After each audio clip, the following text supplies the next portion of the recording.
आप सभी का नमस्कार। जैसा कि आप सभी जानते हैं, हमारा देश विकासशील देश की श्रेणी में आता है। मतलब हमारा देश जो है वो डेवलपिंग नेशन है। मैंने एक छोटा सा निबंध बनाया है, निबंध लिखा है।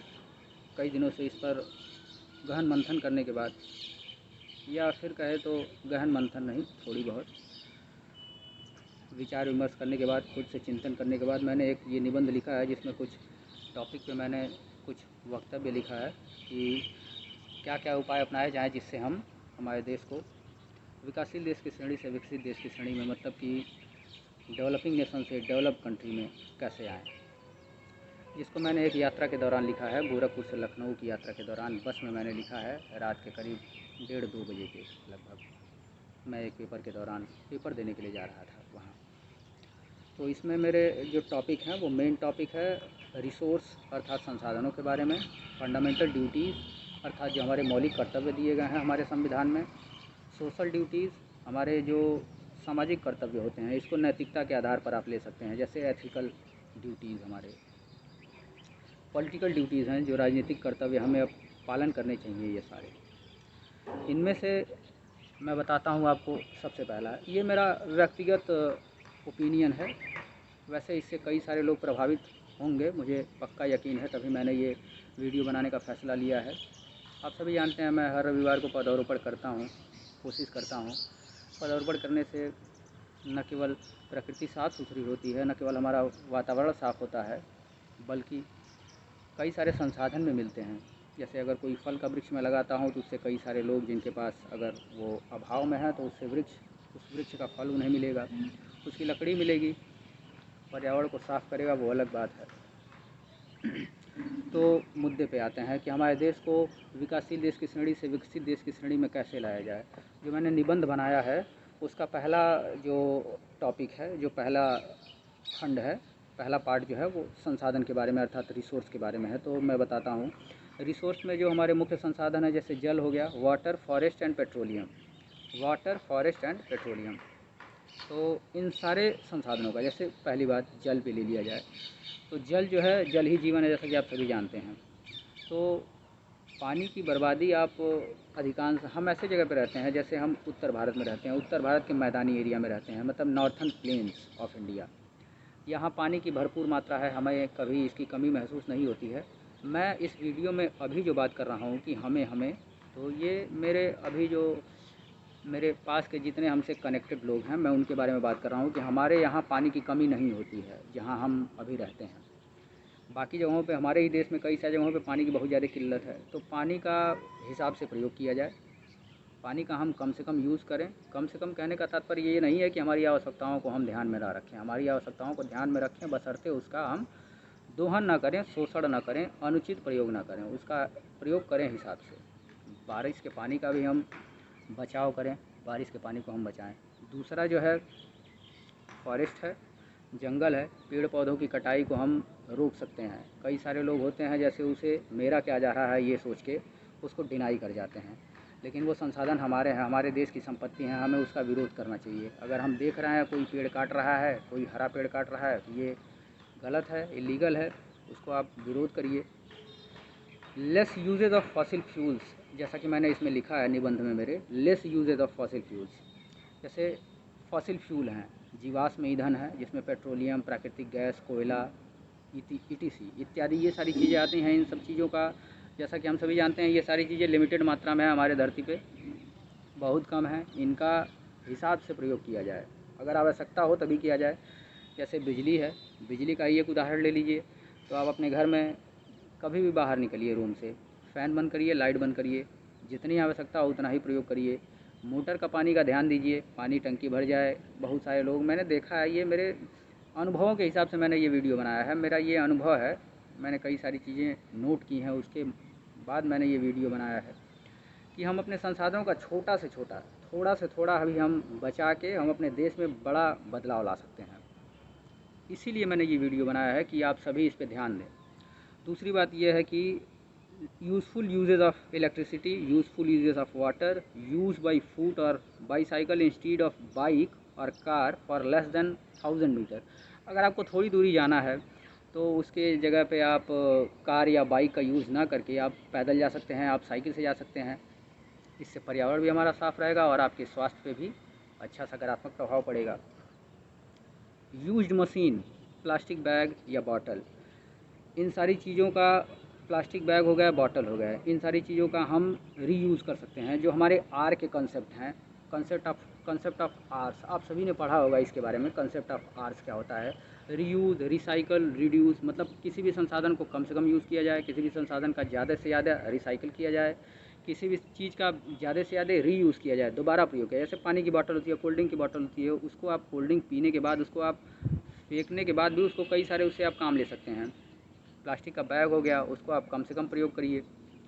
यूज्ड मशीन, जैसा कि मशीन के बारे में, जैसा कि आप सभी के घर में यूज़ होता होगा, फ्रिज हो गया, कूलर हो गया, एयर कंडीशनर हो गया, टीवी हो गया, ऐसे बहुत सारी चीज़ें हैं जो हम यूज़ करने के बाद उसको फेंक देते हैं या ऐसी जगह पे फेंक देते हैं कि उसका हम रिसाइकल नहीं हो पाता है हमारे देश में। तो उसको ऐसी जगह पे उसको डंप करें या ऐसी जगह पहुँचाएँ कि उसका हम दोबारा से प्रयोग कर पाएँ। कॉन्सेप्ट आर का ये है। दूसरा जो मैंने वीडियो में बनाया है, दूसरा जो मैंने ये निबंध में मेरे लिखा है, क्षमा चाहूँगा अगर ये मेरा वीडियो थोड़ा सा ये मुझे नर्वसनेस फील हो रही है, क्योंकि ये इस तरीके का आधिकारिक कोई चैनल है नहीं, पता नहीं है, कोई ख्याति प्राप्त है नहीं। लेकिन आप पूरा वीडियो को देखिएगा, आप समझेंगे कि ज़रूर इसमें कुछ है। इसको आप ऊंचे स्तर तक पहुंचाने में प्रयास करिएगा, मेरा सहयोग करिएगा ऊंचे स्तर तक पहुंचाने में।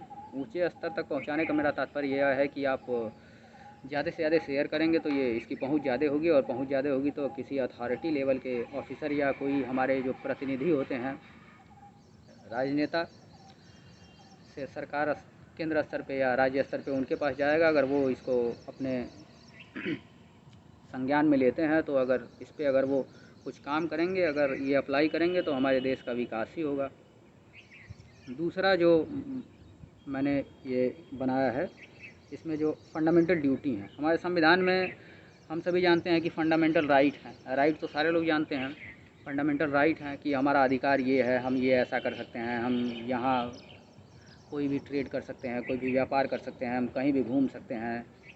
लेकिन फंडामेंटल ड्यूटीज़ भी दी गई हैं हमारे संविधान में, उस पर कोई ध्यान नहीं देता है, क्योंकि उसका कोई भी मतलब कानूनी रूप से बाध्यता नहीं है। ये ऐसा नहीं है कि जो फंडामेंटल ड्यूटी नहीं निभाएगा उसको कोई जेल हो जाएगी या कुछ उस पर जुर्माना लग जाएगा। इसीलिए सारे लोग, देश के जो हमारे नागरिक हैं, ये फंडामेंटल ड्यूटीज़ निभाते ही नहीं हैं या निभाने की आवश्यकता नहीं समझते हैं। तो फंडामेंटल ड्यूटी जो है उसको आप पालन करिए। सारे लोग, हमारे देश की जनसंख्या इतनी ज़्यादा है कि हम सभी अगर छोटे से स्तर पर अगर हम थोड़ा सा भी काम करें तो हमारा देश कुछ ही दिनों में विकसित देश की श्रेणी में आ जाएगा। जैसा कि मेरी बहुत दिली इच्छा है कि मैं मेरे जीवन रहते अपने देश को विकसित देख सकूं, वैसे मेरा पूरा प्रयास रहेगा कि मैं अपने जीवन रहते अपने देश को विकसित कर पाऊं, पूरी कोशिश रहेगी मेरी। फंडामेंटल ड्यूटी के बारे में बात कर रहा था। Oppose if one is harming our resources, अगर कोई हमारे संसाधनों को नुकसान पहुंचा रहा है, उनकी क्षति पहुंचा रहा है, तो हमें उसका विरोध करना चाहिए। ऐसा नहीं सोचना चाहिए कि मेरा क्या जा रहा है, ये हमारे दिमाग में बिल्कुल नहीं आना चाहिए। जैसे कोई भी है किसी दीवार को तोड़ रहा है, आप उसको मना करिए। कहीं सार्वजनिक स्थान पे कोई पब्लिक प्लेस पे थूक दे रहा है, कोई वहाँ पे साफ कर दे रहा है, उसको आप मना करिए। कोई पेड़ को नुकसान पहुँचा रहा है, किसी जानवर को नुकसान पहुँचा रहा है, कहीं गंदगी फैला रहा है, ये सारी चीज़ों का आप विरोध करिए। आप विरोध करेंगे तो आप देश के विकास में योगदान करेंगे। दूसरी बात है help to increase resource by planting more trees. जैसा पेड़ लगाना मेरा सर्वाधिक प्रिय कार्य है, आप सभी शायद परिचित होंगे इससे। तो पेड़ लगाने से संसाधनों में वृद्धि होती है, कई सारे संसाधनों में वृद्धि होती है। इसके बाद है spread the values of non violence and try to decrease the rate of violence.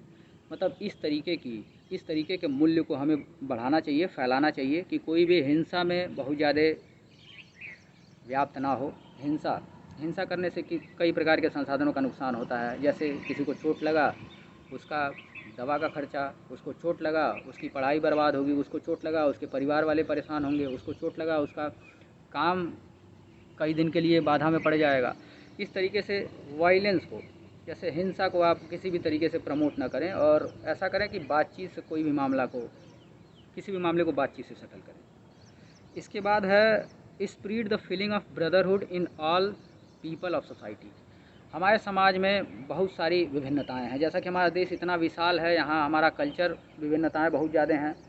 Integrity, एकात्मकता, हमें प्रयास करना चाहिए कि हम सभी भाईचारे की भावना हमारे अंदर डेवलप हो ज़्यादा से ज़्यादा, सभी एक दूसरे को अपना माने। इसका तात्पर्य यह है कि हमारे अंदर ऐसी भावनाएं आए कि हम किसी को नीच ऊंच हेय दृष्टि से या अलग भावना से, विरोध की भावना से ना देखें। इसके बाद लाइन जो है वो spread the feeling of brotherhood in all the people of society, ये तो मैं बता चुका हूँ। इसके बाद जो है try to increase the rate of education, try to increase the rate of education and the quality of education also. मतलब हमारे देश में जो शिक्षा का स्तर है काफ़ी गिरा हुआ है, हम सभी जानते हैं। भरसक प्रयास किए जा रहे हैं सरकार द्वारा कि उसका स्तर बढ़ाया जाए, लेकिन जो निम्न स्तर पे जो बहुत सारे अधिकारी होते हैं उनकी इच्छा शक्ति नहीं होती है कि इसका विकास किया जाए, जिसके कारण हमारी शिक्षा व्यवस्था अच्छी नहीं हो पा रही है। तो रेट ऑफ एजुकेशन मतलब ज़्यादा से ज़्यादा लोगों को शिक्षित किया जाए, और जो शिक्षित हैं, जो शिक्षा का स्तर है हमारे देश में, उसकी गुणवत्ता को भी बढ़ाया जाए। मतलब शिक्षा की जो क्वालिटी है, एजुकेशन की क्वालिटी है, उसको भी हम बढ़ाएं। इसके बाद वाली लाइन जो है वो spread the feeling of nationalism in children so that to increase the feeling of brotherhood. जो हमारे देश में छोटे बच्चे हैं, छोटे बच्चों का तात्पर्य है टीनेजर्स से लेके 5 साल तक की उम्र के, या और थोड़े से, जब तक उनको ज्ञान हो जाए, छोटे से ही। जैसे एथिक्स में पढ़ाया जाता है, मैंने पढ़ा है एथिक्स में कि या किसी महान विचारक द्वारा कहा गया है कि जो हमारे वैल्यू होते हैं वो किसी बच्चों के पैदा होने के 10 साल तक जो वैल्यू बन जाते हैं वो जीवन भर रहते हैं, उनमें उसके बाद कोई बड़ा बदलाव नहीं लाया जा सकता है। अगर बदलाव की कोशिश भी की जाती है तो बहुत छोटे स्तर पर बदलाव लाया जाता है। अतः हमें हमारे घर में जो हमारे बच्चे होते हैं, छोटे बच्चे होते हैं, उनको नैतिकता सिखाइए। नैतिकता, सत्यनिष्ठा, ईमानदारी, भाईचारे की भावना, ये सारी चीज़ें सिखाइए आप। इससे उनके अंदर जो राष्ट्रवाद की भावना सिखाइए। राष्ट्रवाद आए। राष्ट्रवाद की भावना से ये होगा कि हमारा इतना विशाल देश है, यहाँ कई तरह की विभिन्नताएं पाई जाती हैं। अगर राष्ट्रवाद की भावना फैलेगी तो इसके बाद अपने आप से ही हमारे देश के अंदर में जो है वो भाईचारे की भावना विकसित होने लगेगी। यहाँ ऐसा कुछ भावना नहीं होगा कि वो उत्तर भारत का है, वो दक्षिण भारत का है, वो नॉर्थ ईस्ट का है, ऐसी कोई भावना नहीं आएगी। इसके बाद तो मैंने फंडामेंटल ड्यूटीज़ और संसाधन के बारे में जो आपसे चर्चा की। इसके बाद है सोशल ड्यूटीज़, अर्थात हमारे सामाजिक कार्य। जो सबसे मेन जो हमारी ड्यूटी होती है वो सामाजिक स्तर पे होती है, हमारे समाज में क्या चल रहा है। आप सभी से निवेदन है, आप सभी से बहुत हाथ जोड़कर निवेदन है कि आप इसको ज़्यादा से ज़्यादा सब्सक्राइब ज़रूर करिएगा प्लीज़, क्योंकि अगर ये सब आप इसको भेजेंगे, बहुत सारे लोग देखेंगे, अगर देखने से कुछ लोग प्रभावित होते हैं तो ये मेरे लिए बहुत बड़ी बात होगी कि मेरे बातों से किसी को अगर इसका असर हो रहा है। मैं चाहता हूँ हमारा देश विकसित श्रेणी में आए। अगर लोग अपनी ड्यूटीज़ को फॉलो करें, अगर लोग अपने फंडामेंटल ड्यूटीज़ को माने जो कि हमारे संविधान में दिया गया है, तो हमारे देश को विकसित देश की श्रेणी में लाने से कोई रोक नहीं सकता है। बहुत कम टाइम में, या कहिए तो हम 10 साल के अंदर हमारा देश विकसित देश की श्रेणी में आ सकता है। इस तरह से आपसे यही निवेदन है, ज़्यादा से ज़्यादा शेयर करिएगा। इसके बाद है सोशल ड्यूटीज़ अर्थात हमारे सामाजिक जो कर्तव्य हैं। सामाजिक कर्तव्य का जो पहला लाइन है जो मैंने लिखा है, टीच चिल्ड्रन एथिक्स, बच्चों को नैतिकता सिखाइए। नैतिकता का तात्पर्य आजकल की जो पाश्चात्य संस्कृति है, मतलब कि वेस्टर्न कल्चर जो है, हमारे नए जो नवयुवक हैं, नवयुवक तो मैं भी हूँ, जो छोटे बच्चे हैं, उनके अंदर जो पाश्चात्य संस्कृति है, कई सारे लोगों में पाश्चात्य संस्कृति इस तरीके से हावी हो गई है कि वो हमारी जो अपनी संस्कृति है उसको ओछा दिखाने की कोशिश करते हैं। अगर किसी को इंग्लिश आती है अच्छी बात है, एक भाषा का ज्ञान है, लेकिन अगर कोई हिंदी में बोल रहा है तो उसे हम नीचा नहीं दिखा सकते हैं। वो एक भाषा है और हमारी भाषा है, हम उसे सर्वोच्च मानते हैं। बच्चों को एथिक्स सिखाइए। एथिक्स का तात्पर्य ये हुआ कि सत्यनिष्ठा, दूसरों की मदद करना, जो लोग होते हैं, जो नीडी पीपल होते हैं, जिनको आवश्यकता होती है, उनको मदद करने के लिए सिखाना। जो बड़े होते हैं, चाहे वो हमसे अमीर हो, चाहे गरीब हो, चाहे वो हमसे छोटी जात का हो, ऊंची जात का हो, कोई भी हो, उनको समान भावना से देखना। ये नहीं कि कोई वो नीच है तो उसको, जैसे आजकल मैंने देखा है, बहुत सारा नोटिस किया है कि कई सारे लोग जो होते हैं वो अपने बच्चों से आप करके बात करेंगे, लेकिन अगर कोई वही ठेले वाला है, कोई रेड़ी वाला है, तो उससे तुम करके, तू तड़ा करके बात करते हैं।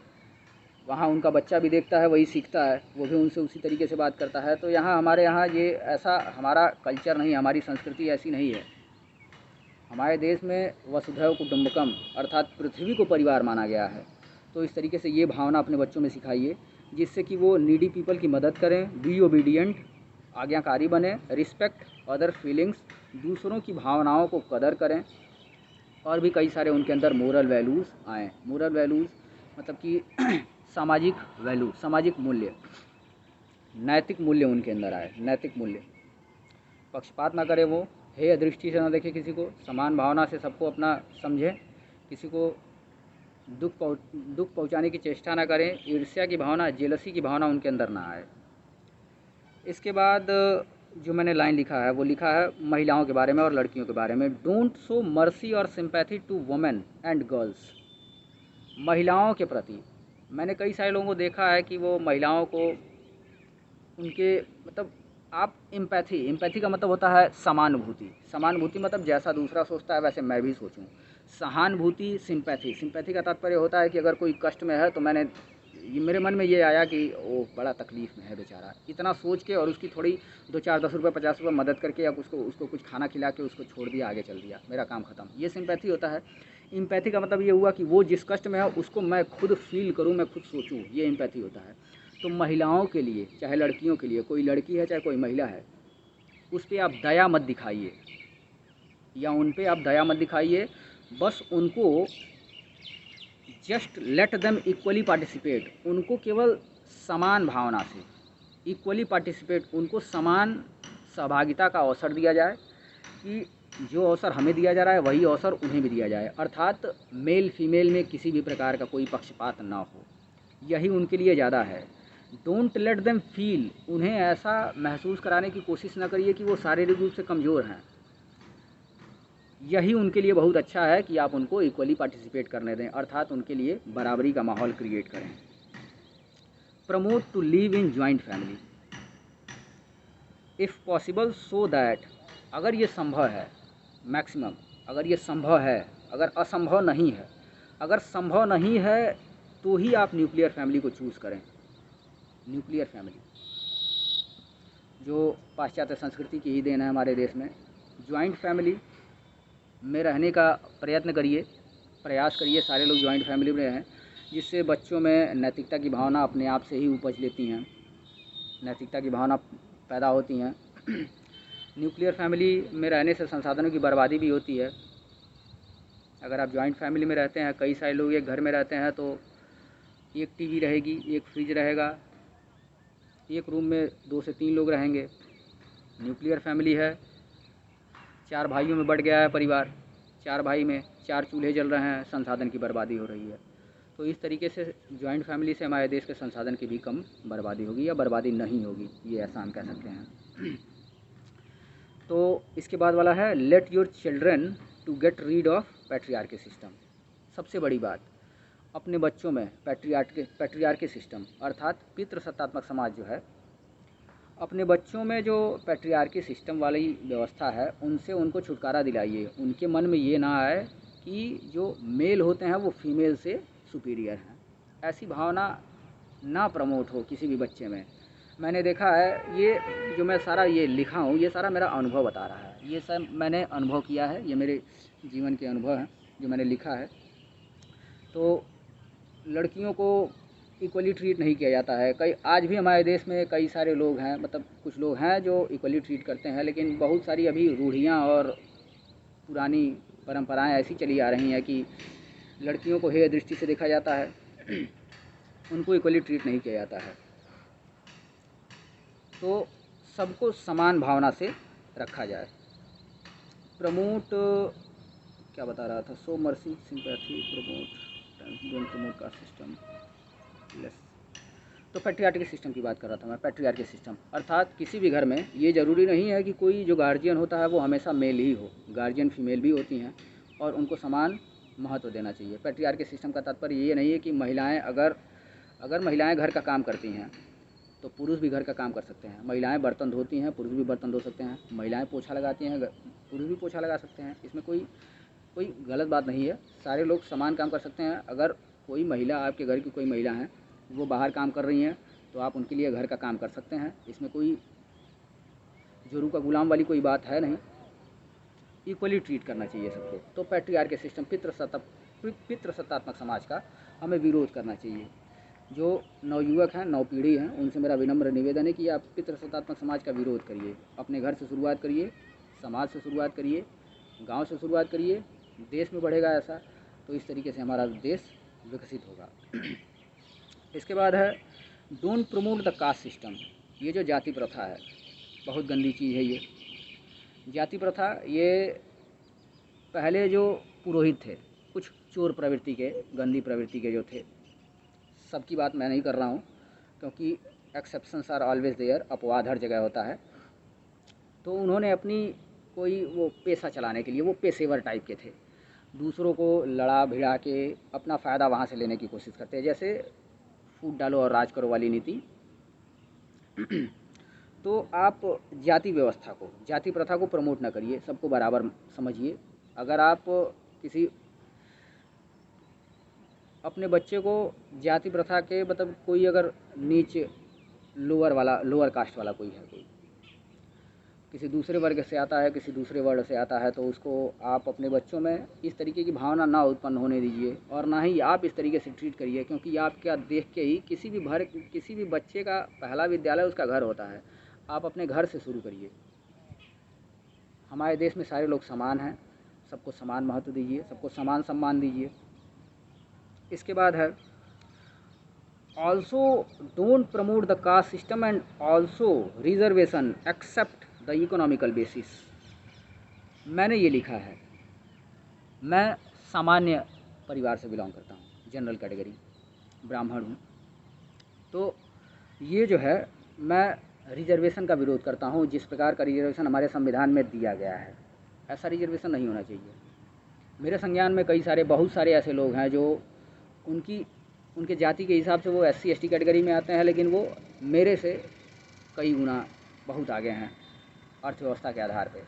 तो उन्हें रिजर्वेशन की कोई आवश्यकता नहीं है। और कई सारे ऐसे लोगों को भी मैंने देखा है जो जनरल कैटेगरी के हैं, सवर्ण परिवार से हैं, वो गरीब हैं, बहुत ज़्यादा गरीब हैं, उनको आवश्यकता है रिजर्वेशन की, उन्हें रिजर्वेशन नहीं प्राप्त है। ये हमारे देश की विडम्बना ही है कि ऐसी सिस्टम है, ऐसा सिस्टम है हमारे देश में, ऐसी व्यवस्था है। मैक्सिमम ये सिस्टम मैंने देखा है, मैक्सिमम ये उदाहरण मेरे सामने ऐसा आया है कि मैंने देखा है वाकई में जिनको आरक्षण की आवश्यकता है उनको आरक्षण का लाभ नहीं मिलता है हमारे देश में। कई सारे लोग ऐसे हैं, मैक्सिमम लोग ऐसे हैं। इसके बाद जो मेरा पॉइंट है वो है don't promote nudity. Don't promote nudity by being viewers of like those materials. Don't promote nudity by being viewers of like those materials. जो OTT है, जैसे नेटफ्लिक्स हो गया, अमेजन प्राइम हो गया, अल्ट बालाजी, इन सारी चीज़ों पे अश्लीलता की सारी हदें पार कर चुके हैं ये सारे। कई सारे ऐसे मटेरियल ये दिखाते हैं, सेंसर बोर्ड इन्हें पास कर देता है, या सेंसर बोर्ड होता ही नहीं है, पता नहीं क्या इनका सिस्टम चलता है, कुछ भी ये चला दे रहे हैं। केवल इनकी गलती नहीं है। हमारे देश में ऐसे लोग हैं जो यही सारी चीज़ें पसंद करते हैं, ये सारी चीज़ें पसंद करते हैं, वो सब बनाते हैं, वो सब दिखाते हैं। सारी जो गंदी हरकतें हैं, जो रेप का जो रेशियो है बढ़ता जा रहा है, ये सब इन्हीं का नतीजा है। तो हमें इन सब का प्रमोशन नहीं करना चाहिए, हमें ये सारी चीज़ें नहीं देखना चाहिए। हमें अगर देखिए, जैसे सामान्य बातें हैं, अगर आप यूट्यूब पे देख रहे हैं, फेसबुक पे देख रहे हैं, चाहे कहीं भी देख रहे हैं, अब उसको स्पैम करिए, फ्लैग करिए, उसको गंदा व्यूज़ दीजिए, रिव्यूज़ का गंदा दीजिए अगर आप देख रहे हैं तो। वैसे मैं आपसे यही विनती करूँगा, आप देखिए ही नहीं, आप आपके स्क्रीन पे आया तो उसको फ्लैग करिए, रिपोर्ट करिए, ऐसी चीज़ें करिए ताकि ऐसी वो बनाने की चेष्टा ना करें। ये सारी चीज़ें हैं। इन सारे मटेरियल को आप देख के, उसको लाइक करके, उसका व्यूज़ बढ़ा के आप उसको और प्रमोट करते हैं। इस तरीके की भावना हमारे देश से निकालिए, हमारी संस्कृति को जीवंत बनाए रखिए। ये गंदी हरकतें पाश्चात्य संस्कृति की देन है, इनको आप रोकने में मदद करिए। सबसे आखिरी जो है पॉलिटिकल ड्यूटीज़ जो हैं, पॉलिटिकल ड्यूटीज़, राजनीतिक जो हमारे कर्तव्य हैं, ये हमें किस प्रकार से निभाना चाहिए। पॉलिटिकल ड्यूटीज़ में सबसे पहली बात जो है, firstly vote according to your political candidate, not from the face of PM and CM. हमारे देश में ये धारणा अभी भी है, मैक्सिमम लोगों में है, सारे लोगों में नहीं है, मैक्सिमम लोगों में है, कि हम अभी भी अपने राजनीतिक पार्टी का या प्रधानमंत्री का या मुख्यमंत्री का चेहरा देख के हम अपने स्थानीय प्रतिनिधि को चुनते हैं। हम अपने लोकल कैंडिडेट को उस लोकल कैंडिडेट की पृष्ठभूमि के हिसाब से नहीं चुनते हैं कि उसका चरित्र कैसा है, उसकी पृष्ठभूमि कैसी है, वो कैसा है, वो हमारे देश में, हमारे समाज में काम करने लायक है कि नहीं है, वो लोगों की मदद करेगा कि नहीं करेगा, वो सरकारी योजनाओं को हमारे क्षेत्र में लागू करेगा कि नहीं करेगा। हम बड़ी पार्टियों को, सपा, बसपा, बीजेपी, प्रधानमंत्री, योगी, मोदी, अखिलेश, ये सारी चीज़ों को देख के हम वोट करते हैं। ऐसा हमें नहीं करना चाहिए। हमें हमारे लोकल स्तर पे जो हमारे प्रतिनिधि हैं उनको देखना चाहिए, उनकी छवि कैसी है, इसके हिसाब से हमें वोट करना चाहिए। तब हमारी राजनीतिक प्रणाली में सुधार आएगा। बहुत सारे गंदे लोग, नीच छवि वाले लोग राजनीति में हैं, जिनका कोई कुछ नहीं कर सकता है। आपराधिक पृष्ठभूमि वाले लोग आके हमारे देश को लूटते हैं, लूट खसोट करते हैं। राजनीतिक इच्छा शक्ति नहीं होती है उनमें हमारे देश को विकास करने की। कई सारी योजनाएं केवल बनती हैं, संसद तक रह जाती हैं और वो ज़मीनी स्तर पर लागू नहीं हो पाती हैं। तो इस तरीके से आप अपने लोकल कैंडिडेट को देखिए कि वो कैसा है, इस हिसाब से आप उनको चुनिए। सपा, बसपा, कांग्रेस, बीजेपी, ये सब करने से नहीं कुछ होगा। आप अपने लोकल स्तर के कैंडिडेट को देखिए, अगर वो आपको सही लगता है तब आप उसे चुनिए। आप नोटा का प्रयोग करिए, अगर आप उसमें पसंद नहीं है तो नोटा का प्रयोग करिए इस हिसाब से। इसके बाद है, be a brave and courageous citizen by opposing the culture of corruption in any government. Be a brave and courageous citizen by opposing the culture of corruption in any government और पब्लिक ऑफिस। आप बहादुर बनिए, आप साहसी बनिए। किसी भी संस्था में, किसी भी ऑफिस में, किसी भी सरकारी संस्था में या प्राइवेट संस्था में भी अगर घूस वाला सिस्टम चल रहा है, कहीं भी अगर भ्रष्टाचार है, उसका विरोध करिए। आप विरोध नहीं करेंगे, यही सारी तो हमारी दिक्कतें हैं। हम कहीं भी विरोध नहीं करते हैं और ये सोच के उसमें और अपना हम हाथ आगे बढ़ा देते हैं कि चलो छोड़ो, क्या, कौन इसमें फंसने जाए। इससे और उनको बल मिलता है, वो और 2 नंबर का काम करते हैं, इलीगल काम करते हैं, लोगों को लूटते हैं, गरीब लोगों को लूटते हैं, गरीब जनता का पैसा हराम का खाते हैं। तो इस तरीके से आप विरोध करिए। अगर कोई गलत काम कर रहा है तो उसको विरोध करना सीखिए, अपने अंदर साहस लाइए। Through the culture of nepotism in any system in trash. जो परिवारवाद वाला सिस्टम है किसी भी क्षेत्र में, किसी भी क्षेत्र में जो परिवारवाद वाला सिस्टम है, चाहे वो राजनीति हो, चाहे वो संस्कृति के आधार पर हो, चाहे वो फिल्मी दुनिया हो, चाहे किसी भी चीज़ का हो, चाहे वो खेल कूद का माहौल हो, किसी भी क्षेत्र में परिवारवाद को कभी भी आप सपोर्ट मत करिए। अगर उसके अंदर गुणवत्ता है, उसके अंदर क्वालिटी है, तो वो खुद ही आगे आएगा। तब उसको कोई ऊंचाई को छूने से नहीं रोक सकता है। अगर उसके अंदर काबिलियत होती है तो उसको ऊंचाई पर जाने से कोई रोक नहीं सकता है। तो आप जो नेपोटिज्म वाला सिस्टम है इसको बंद करिए। डोंट स्प्रीड, कोशिश करिए कम से कम ना बंद करिए। बंद तो हमारे हाथ में तो ऐसा कुछ है नहीं कि हम कुछ भी कर दें। ऐसा होता तो मैं कब का कर दिया होता। तो आप कोशिश कर सकते हैं ये सारी बातों का। इसके बाद वाली जो लाइन है, don't spread violation due to political causes. कई सारी जगहों पे मैंने देखा है कि कोई सपा, बसपा, भाजपा, कांग्रेस करके आपस में सब लड़ भिड़ जाते हैं। तो इस तरीके का माहौल क्रिएट करने की कोई आवश्यकता नहीं है। कोई भी राजनेता हमारा आके घर खर्चा नहीं चलाता है, हमें खाने को नहीं देता है, ऐसा नहीं है। हमें आपस में भाईचारे की भावना से डेवलप करना चाहिए। हमें खुद सोचना चाहिए कि हम किसके लिए लड़ रहे हैं, वो हमारे लिए कुछ नहीं करता है। हमारे देश में राजनीतिक व्यवस्था बहुत ख़राब हो चुकी है अभी। इसको जो मैंने अभी आपको पहले सारे गिनाए हैं, सारे जो पॉइंट गिनाए हैं, इस पे आप काम करेंगे तो अवश्य ही बदलाव आएगा। तो पॉलिटिकल मतलब राजनीतिक कारणों से आप अपने मित्रों में, आप दोस्तों में, अपने अगल बगल के पड़ोसियों में कोई ये वायलेशन वाला काम मत करिए। हिंसा, झगड़ा, लड़ाई, ये सारी चीज़ों को आप मत करिए।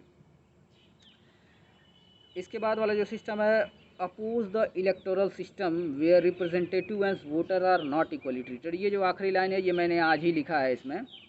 बाकी सारा तो बहुत पहले का लिख के रखा था। इसमें ये वाली लाइन आज ही मैंने जोड़ा है।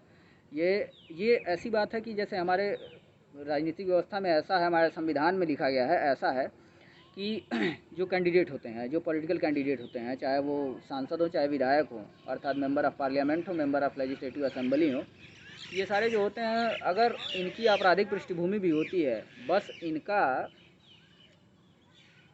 जो जुर्म होता है, जो इनका अपराध होता है, वो सिद्ध नहीं होता है। जब तक सिद्ध नहीं होता है तब तक ये जब तक चाहें तब तक चुनाव लड़ सकते हैं। लेकिन यही जनता के बारे में है। अगर किसी के ऊपर कोई एफआईआर दर्ज हो गया है, कोई कुछ ऐसा वगैरह है, तो उसको हमारे संविधान में ऐसा दिया गया है कि वो वोट नहीं डाल सकता है, वो ऐसा कुछ नहीं कर सकता है। ये गलत है। सबके ऊपर संविधान में बराबरी का होना चाहिए। संविधान ही हमारे साथ पक्षपात कर रहा है तो बाकी सारे लोग तो करेंगे ही। तो अतः ये आखिरी वाला जो था, ये थोड़ा सा मुझे लग रहा है आप सभी को समझ नहीं आया होगा। आप गूगल कर सकते हैं। बाकी सारे जो बिंदु थे, बाकी सारे जो तथ्य मैंने बताए हैं आप सभी को, आप सभी इस वीडियो को ज़्यादा से ज़्यादा सब्सक्राइब करिएगा। आपसे विनम्र निवेदन है, हाथ जोड़कर निवेदन है कि आप ज़्यादा से ज़्यादा सब्सक्राइब करिएगा। अगर हमारे ये प्रतिनिधियों के पास, हमारे जो अथॉरिटी वाले लोग हैं, जिनके पास सत्ता है अर्थात उनके पास बल है, उनके पास काम करने की अथॉरिटी है, उनके पास अगर जाएगा, वो लोग देखेंगे ये, तो अवश्य ही कोई ना कोई कदम उठाएंगे ज़रूर। तो इस तरीके से आप वीडियो को ज़्यादा से ज़्यादा सब्सक्राइब के लिए नहीं कहूँगा मैं, अगर वीडियो अच्छा लगेगा तो वैसे सब्सक्राइब भी कर दीजिएगा। तो इसको ज़्यादा से ज़्यादा शेयर करिएगा। ये मेरा आप सभी से बहुत ज़्यादा निवेदन है, बहुत दिल से निवेदन है, बहुत हाथ जोड़कर निवेदन है। आप इसको ज़्यादा से ज़्यादा शेयर करिएगा। बार बार सब्सक्राइब निकल जा रहा है, वीडियो बनाते बनाते यही आदत पड़ गई है। ठीक है, आप सभी का ये मेरा वीडियो बहुत पूरा देखने के लिए आप सभी का बहुत बहुत धन्यवाद। जो भी देखे हैं, मुझे नहीं लगता है सारे लोग देखे होंगे, जो भी देखे हैं उनका बहुत बहुत धन्यवाद।